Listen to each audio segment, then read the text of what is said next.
Good morning. This morning I'm going to talk about a woman who displayed God's design for us.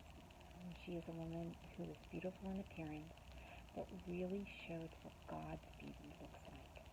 Her Jewish name is Hadassah, but she was otherwise known as by her Persian name, Queen Esther. In the story of the book of Esther, it's the story of hard times, beauty, submission, and putting others before oneself. As I briefly studied this book, I learned that even though God was not named in the story, he was working in the lives of the Jewish people during this time. God used this Jewish orphan and her cousin Mordecai to save the Jews that were in Persia from destruction during the rule of King Xerxes. Because of events that unfolded, King Xerxes had banished Queen Vashti. And when his heart was soft, which I read was about 4 years from the banishment until he actually really sat down and remembered what he did. He was very sad and regretful, and this is when his council knew that they could get in trouble with the king because he was sad and because he missed his queen, and so they suggested that a decree go out to all the land that all beautiful young virgins in all the land be called to the palace to select a new queen. Esther was one of those, and she was brought to the palace by her cousin Mordecai, and he had instructed her to not reveal her nationality. Mordecai was actually known as a wise man, and so there are many reasons why he may have told Esther not to reveal her nationality, but it's not really told in the Bible the reason why. But Esther was placed under the care of Haggai, who was in charge of all the king's women. This was the first place where we see God's hand,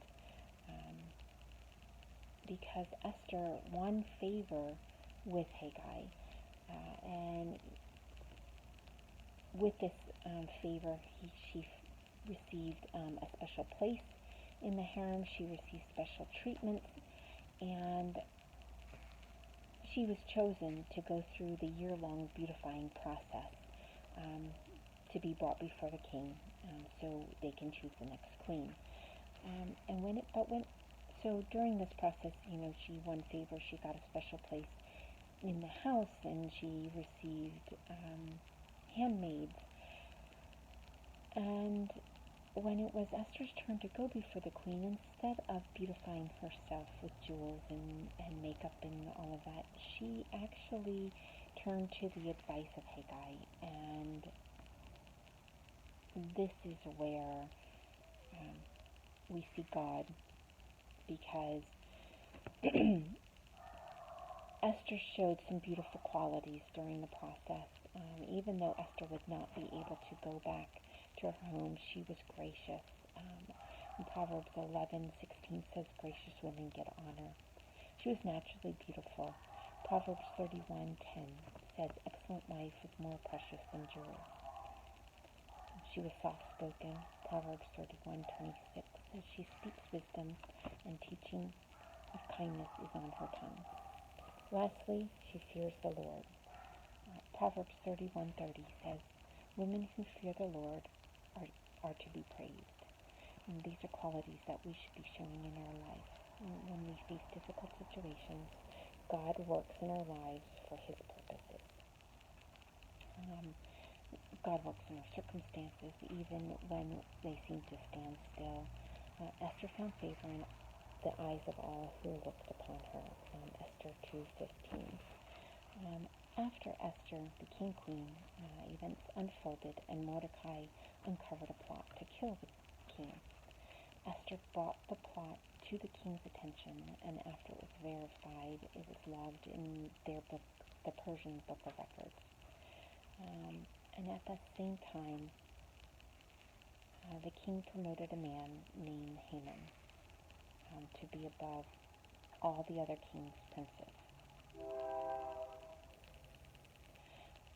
God reminds us in Romans 13:1, let every person be subject to the governing authorities, for there is no other authority except from God, and those that exist have been instituted by God.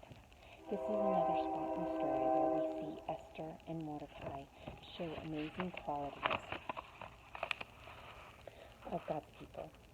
Mordecai would not bow to Haman, as that was commanded by the king, and Haman did not. And when Haman discovered that Mordecai wouldn't bow down, he became full of fury. That was Esther 3:5. We see God's hand directing events that led Haman asking the king to order destruction of all the Jewish people, and a plot to kill Mordecai. When this decree to kill the Jewish people went out, Esther put into action her strength and beauty to protect her people. She had presence of courage, values, and exhibited faith in her actions. When we make difficult choices, we must know the proper purpose for our actions, the proper timing for our actions, and have the proper preparations to execute our actions. Queen Esther planned to get an audience with the king. She put herself in a lot of danger doing this because only people who could come in the presence of the king had to be invited by the king, or they would be put to death. Esther, along with Mordecai and all the Jews, first prayed and fasted. Esther 4:16 tells us that that's what they did. Next, once she got an audience with the king, Esther did not just blurt out what happened, but she followed her plan. Esther requested, if she found favor with the king, that the king and Haman come to a feast that she had prepared. When the king came to the feast, he asked Esther again what was her desire, and again Esther paused and didn't necessarily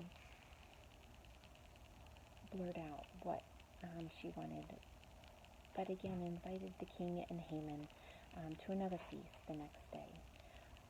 Again, here is where we see God's hand directing events for his purposes. The king couldn't sleep that night, and he ordered the book of records to be read to him.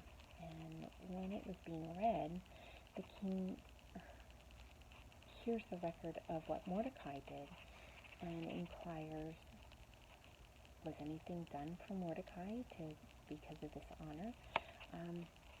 And when he heard that nothing was done, Haman actually was waiting in the background to see the king, and he asked Haman, what should be done for a man that the king delights? Haman thought it was himself, and so he tells the king, you should give him a royal robe and give him a royal horse and parade him around the town, his providence. And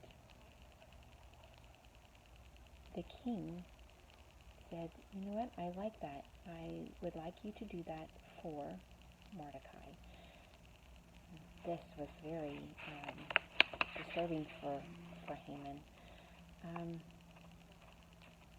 But then the king and Haman were requested to go to the banquet that Esther had put on for them. So the perfect timing of this was God used Haman's intent to kill Mordecai, and now the king is giving him honor. Once they were called to the feast,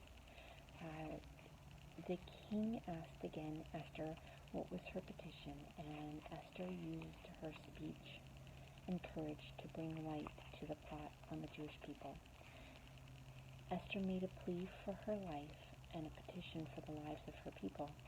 The king was surprised and asked, who is he who would dare presume that his heart to do such a thing? In that's Esther 7:5. Esther divulges the person was Haman, and the king ordered his death. Again, here is God's hand using the gallows that had been intended for Mordecai's death to be used on Haman.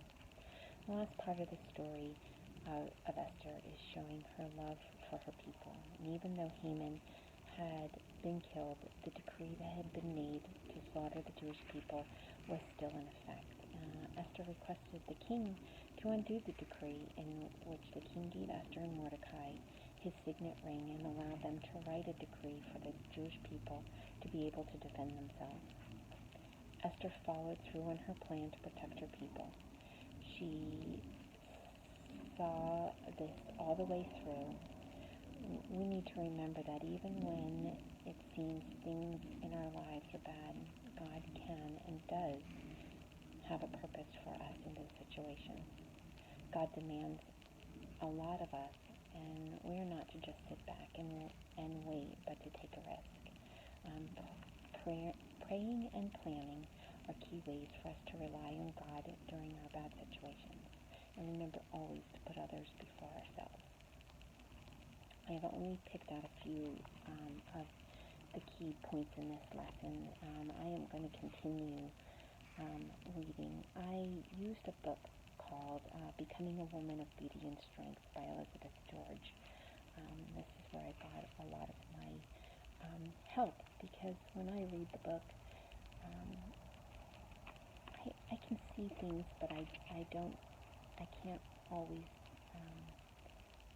get the lessons that I need, and so I used this book, and it was an amazing book, and so I'm continuing to work through Esther and to uncover more of God's beauty that He has designed for us in our lives.